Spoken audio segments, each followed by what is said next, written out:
a DIY tune on my ZX6R, how I get started. But before I do, please like, subscribe, hit the bell notification, do all that stuff. Uh, Give me a thumbs up or like this. Let me know you want to see more of this. I have a track day Sunday coming up this week, and we'll be riding this bike some of the time. So I guess I'll be the culmination of this week. I'm going to go through my actual tune, what I have right now, and I will apply the settings Sunday or when I get back from the track just to see how a tune starts, start to finish. So anyway, this is not my actual tune I'm showing you right now. This is actually if I was starting from scratch. After tonight, I will be showing you my actual tune and what I have. So this is just to set it up, the basics. All right, so these are the configuration settings: unify fuel cylinder maps, unify ignition group maps, and unify ignition cylinder maps. Okay, so I'm going to explain each one, but before I do, I want to show you the actual fuel maps in here and what the unification actually means. So this is my IAP, or manifold pressure speed density map. And I'm just going to pick this cell and show you cylinder 1, and then I'm going to change it to cylinder 3. Alright, so 573, 580, so there's a difference of 13 there. Alright, now I'm going to go back to the configuration where you can see what that actually means when I get to there.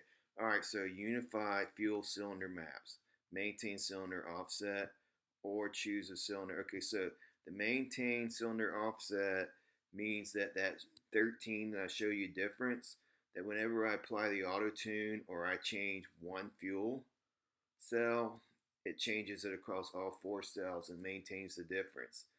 That's important, that it keeps me from having to modify 4 different fuel maps, all with the same percentage. Okay, so unify ignition group maps. As I said for my GSXR, I never do this, and I don't do this because when you do unify this, it's like your neutral will write to your gears or your gears write to your neutral map, and I don't like that, so I do not unify the ignition group maps. Alright, ignition cylinder maps, the same thing as the fuel. There are 4 different ignition maps for each cylinder, or you can maintain cylinder offset. I do that on this ZX6R, but interesting enough, it doesn't appear that they actually change the timing between cylinders on this bike. Not that I can see. Alright, so I okay this. That's my initial configuration is done. Alright, so let me show you the fuel maps before I continue and this what that did. So now you see that I don't have a neutral or gears. All I have is the IAP and the TPS setting to choose from. Alright, so limiters. I don't touch the limiter. On this bike, I leave it this factory. This bike, as delivered, doesn't pull to 15450 anyway. Alright, the advanced settings. Okay, so this is what I do in the advanced settings and why. Fan temperature, 95, 90. Where it comes on, keeps cool, especially in the south or southeast. You need the extra cooling, but you don't want to do it so low that it runs all the time. So find something that keeps the bike cool, but the fan's not running all the time. Alright, because I do have a full exhaust with a wideband, I disable the pair valve, and what this valve does is actually allows oxygen to enter into the exhaust for emissions reasons. With a full exhaust, you do not need that, or it's best to remove it, especially when tuning with a wideband, because potentially you will get false readings. Same with the exhaust valve fault code. With full exhaust that I have, I do not have the exhaust valve, and later on in the other maps I will show you where if you do, you can control that. I do not have an evap valve. Disable. O2 sensor's gone because I'm not even sure if I remember this bike had one, but even if it did, the wideband and full exhaust, it is gone. Disable deceleration fuel cut. This cuts off the fuel injectors when the throttle is closed. Alright, and on this bike, the transition from closed throttle to full or closed throttle to throttle in opening was very jerky and very poor. So I was very happy to be able to disable the acceleration fuel cut just to smooth that transition out. Another quick tip is check your throttle cables. I mean, your throttle cables should open and close almost immediate with very little throttle input. That will help with the jerkiness as well. Retain traction control.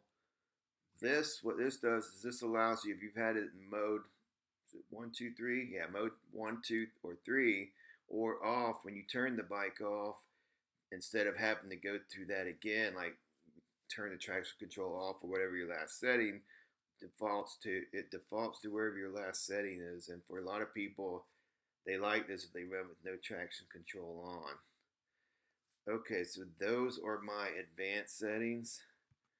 Now I'm going to go into my auto tune settings just real quick, since I do have an auto tune on here. I'm just going to put this on the screen where you can see these.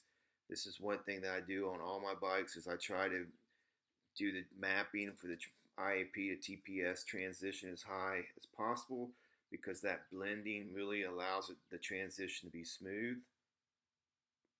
I mean, no jerk or no, when it jumps from the IAP or TPS, I shouldn't say it jumps, but it just allows that interpolation or that transitioning to be much smoother. At least that's what I've found. All right, auto tune strength. As your tune gets closer, I will dial this down just to minimize the changes that it writes. And these are the minimum and maximum that I use, or I will add to my map. And I've minimized the change to 10%.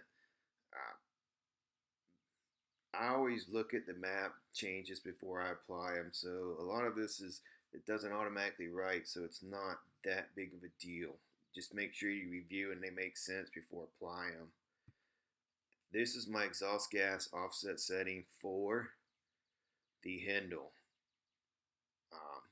So I actually measured the header to the wideband like they show you here, and these are the settings that I've got for that. Okay, so that's my auto tune.